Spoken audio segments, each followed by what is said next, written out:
To fix the BIOS ID checker error on a Gigabyte motherboard, you first need to understand that this error occurs when you download the incorrect BIOS update file. To resolve this, start by visiting the Gigabyte website and finding your exact motherboard model. Ensure you select the correct model, as there may be multiple versions with different specifications, such as Wi-Fi capabilities. You can verify your motherboard model by checking the system information in Windows.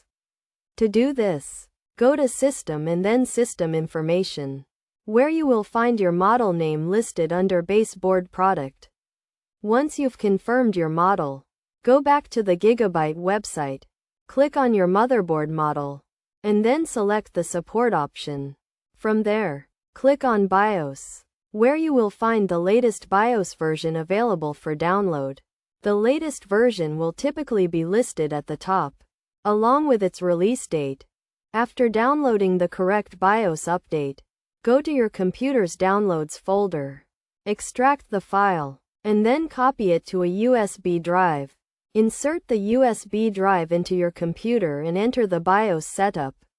From there, you can run the BIOS update, ensuring that you are installing the correct version for your motherboard. Once the update is complete, the BIOS ID checker error should be resolved, and your computer should function normally.